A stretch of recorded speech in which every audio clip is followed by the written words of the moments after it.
안녕하십니까. 오늘은 그것이 알고 싶다.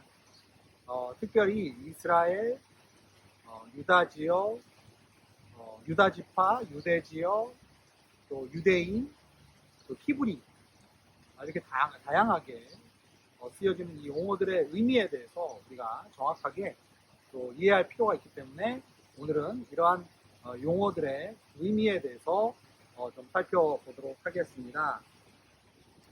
먼저 특별히 이스라엘이라는 단어에 대해서 우리가 한번 살펴보기로 합니다. 이스라엘은 어떠한 의미인가요? 네, 이스라엘은 물론 우리가 일반적으로 생각해 보면 하나님의 선택받은 그 하나님의 민족, 그리고 요즘 현대적인 의미로 보면 이제 중동의 지금 팔레스타인 지역에 있는 그런 국가의 이름을 이스라엘이라고 합니다. 성경에서는 특별히 이제 솔로몬 사후에 르호보암 시대에 여로보암이라는 사람이 이제 반역을 함으로써 북이스라엘 왕국과 남유다 왕국으로 나눠지게 됐죠. 그래서 성경의 구약에서는 이스라엘을 뜻할 때 또 나라의 이름으로, 왕조의 이름으로 또한 쓰여지기도 했습니다. 창세기 32장에 보면 야곱이 약복강가에서 하나님과 씨름을 하면서 그의 이름이 야곱에서 이스라엘로 바뀌게 됐죠. 이스라엘이라는 말의 의미는 하나님과 겨루어 씨름하여 이긴 자라는 그런 뜻이기도 합니다. 사전적 의미로는 하나님께서 싸우신다, 이러한 의미도 포함이 된다고 볼 수 있습니다. 즉 야곱의 인생이 그 약복강가에서 그에게 찾아오신 하나님의 사자와 사실은 싸우기 이전에는 그 스스로 혼자의 힘으로 속이기도 하고 빼앗기도 하고 또 자기의 수단에 의지해서 인생을 살았던 야곱의 인상이라고 한다면, 결국은 에서에게서 도망쳐서 그 에서에 대해서 정말 마음의 그 공포와 그 형을 결국 마주하게 돼야 된다는 그 두려움 앞에서 결국은 하나님 앞에 야곱은 울부짖으면서 하나님의 도움을 구할 수밖에 없었고, 그리고 결국은 자신의 힘으로 살아갈 수 없다는 것을 인지하고 하나님께서 야곱의 환도뼈를 내리치심으로써 평생 불구의 몸으로 살아가야 했지만 결국은 하나님을 의지하는 자로, 하나님의 축복을 은혜로 받는 자로 그가 살아가야 했습니다. 그렇기 때문에 이스라엘이라는 새로운 이름을 하나님께서 야곱에게 주셨다는 것은 결국은 야곱에게 큰 그러한 정체성의 변화가 있었죠. 이스라엘의 역사 가운데서도 계속 이제 자기 스스로의 힘으로 살아가는 자인가, 아니면 하나님의 은혜로 하나님의 축복을 구하는 자로 살아가는 것인가, 그것이 이스라엘의 오래된 씨름이라고 할 수가 있습니다. 자, 그러면 유다라는 말은 어디에서 쓰여졌을까요? 유다라는 말은 창세기 29장에 처음 등장하죠. 유다는 야곱의 아들 중에 넷째 아들이었습니다. 야곱의 첫 번째 아내였던 레아가 사실은 라헬에 비해서 아들들을 이제 수월하게 많이 출산을 하게 됩니다. 사실 레아는 이렇게 자녀들을 출산할 때 사실은 남편 야곱의 사랑이 그에게 있을 줄 알았어요. 그러나 하나를 낳고 둘을 낳고 아들 셋을 낳아도 그 남편 야곱의 사랑이 계속 라헬에게 있는 것을 보면서 이제 넷째 아들을 낳기 전에 이제 남편의 사랑 대신 여호와를 찬양하겠노라라는 그런 고백을 하게 됐죠. 그리고 낳게 된 아들이 유다였습니다. 그래서 그 유다의 뜻은 내가 하나님을 찬양하리로다, 그러한 뜻이 됩니다. 그리고 마지막에 이제 야곱이 창세기 마지막에 보면 죽기 전에 야곱의 12아들들을 위해서 축복 기도하고, 그리고 예언적인 그 아들들의 앞으로의 삶의 모습에 대해서, 정체성에 대해서 이야기하는 부분이 나옵니다. 거기서 보면 유다에 대해서 예언하기를 그의 형제들의 칭송을 받을 것이다, 그의 형제들의 찬송을 받을 것이다. 그리고 그에게서 통치자가 나올 것이다. 라는 그러한 예언을 얻게 됩니다. 결국은 나중에 그 예언의 성취로 인해서 유다 지파에서 이제 다윗 왕이 나오게 되고, 그리고 사무엘하 7장에 나온 그 다윗 왕조의 언약에 따라서 그 다윗의 자손 중에, 다윗의 혈통 중에 결국은 메시아가 그 유다 민족으로부터 나오게 되죠. 어떻게 보면 그래서 유다 민족은 구약의 이스라엘 백성 중에 가장 대표하는 지파요. 그리고 이제 이스라엘 전체를 대표하는 그런 하나의 고유명사처럼 쓰이기 시작을 한 것입니다. 그래서 이 유다 민족의 이름을 따서 이제 부르게 된 단어가 유대인이라는 단어죠. 유대인, Jew라는 단어. 하나님이 선택하신 이스라엘 백성을 의미할 때 유대인이라고 이야기를 합니다. 히브리어로 유대인은 예후디라는 그러한 단어로 쓰입니다.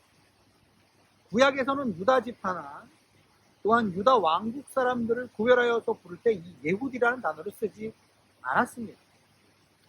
그러면 언제부터 이 예후디라는 단어가 쓰이게 되었는가? 북왕국 이스라엘이 멸망하고 이제 남왕국인 유다만 남게 되었습니다. 그때부터 이 예후디라는 단어가 유다를 지칭할 때, 유다에 속한 백성들을 지칭할 때 예후디라는 단어가 쓰이게 되었습니다. 처음에는 유다 왕국의 백성들만을 뜻하는 의미였지만, 그러나 바벨론 포로 이제 이후 시대부터는 이제 유대인이 아닌 사람들이 이제 이전에 유다 지역에 살았던, 그리고 유대교로 개종했던 사람들을 이제 유대인이라고 부르기 시작했습니다. 그러니까 한마디로 얘기하면 예전에는 유다 지파 사람들 아니면 남유다 지역에 있던 백성들에게만 지칭하는 표현이 바벨론 포로 이후 시대부터는 이제 광범위하게 이스라엘 사람들, 유대교로 개종한 사람들을 이제 호칭하는 그러한 명칭이 된 것입니다. 오늘날 유대인들은 두 개의 혈통을 따르지 않고 네 개의 혈통을 따릅니다. 그래서 어떤 경우에는 혈통적으로 아버지가 이제 유대인이 아닌 사람과 유대인 여자가 결혼했을 때는 그 자녀들도 유대인으로 이제 인식을 하게 되죠.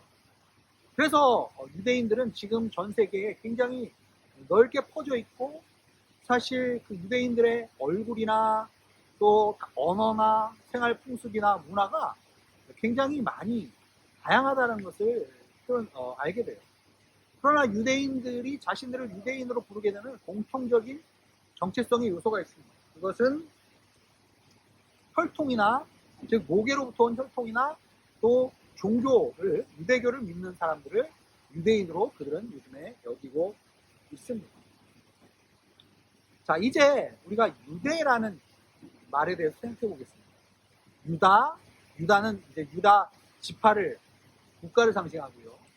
그 다음에 유대인은 이제 유대교를 믿는 사람, 혈통적으로 어머니 쪽에서 유대인의 피를 가진 사람을 우리가 의미한다고 얘기한다면, 이제 유대라는 말이 있어요. 유대라는 것은 지역을 의미할 때, 지금 현대 이스라엘 지역을 의미합니다.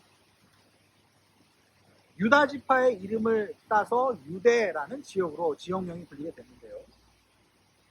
바벨론 포로기 이후에 이제 예루살렘 주변 지역을 유대 지역으로 부르기 시작했습니다. 느헤미야 시절에 보면 유대의 범위는 예루살렘 주변에서 남쪽으로는 헤브론 지역으로, 북쪽에는 벳술이라는 지역까지 유대 지역이 해당이 되었습니다. 그러나 역사 속에서 이 유대 지역의 지리적 경계는 굉장히 다양했다라는 것을 우리가 알 수가 있어요. 예를 들면 잠시 마카비 혁명에 의해서 유대인들의 독립 왕조인 하스모니안 왕조가 있었을 때, 이 하스모니안 왕조는 예전에 이스라엘의 거의 모든 영토를 회복을 했습니다.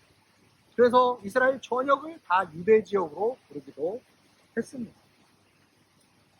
나중에 헤롯 대왕, 예수님이 태어나셨을 때 이제 이스라엘을 다스리던 군봉왕이었던 헤롯 대왕의 세 아들에 의해서 헤롯 대왕 사후에 이제 유대 지역을 군봉왕들이 나눠서 다스리게 되는데, 갈릴리 지방과 베레아 지역을 제외하고 이두메 지역과 사마리아 지역이 이 유대에 포함됩니다.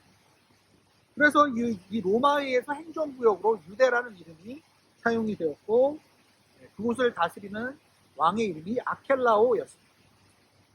나중에 아켈라오는 로마에 의해서 축출이 되고, 그리고 이제 로마 총독이 직접 파견이 돼서 그 유대 지역을 다스리게 되죠. 아이러니하게도 이 유대 총독은 이제 가이사랴 지역에 거주를 하게 됩니다. 자, 그러면 우리가 마지막으로 히브리 사람이란 어떤 의미를 가지고 있을까요? 히브리 사람이라는 또 말이 쓰여지고 있죠. 특별히 노아의 아들 중에 셈 계열을 이제 민족들을 상징할 때 히브리 사람이다라고 불렸다고 합니다. 성경에서는 이 히브리 사람이라는 말이 거의 이스라엘과 동등한 의미로 쓰여졌어요. 창세기 14장에 보면은 이제 애굽 사람들이 이 아브라함을 지칭할 때 히브리 사람이다 라고 이야기를 했습니다. 히브리란 말의 어원은 에벨이라는 단어에서 기원했다라고 알려져 있는데요. 이 에벨이라는 단어는 이제 강을 건넜다 라는 그러한 뜻입니다.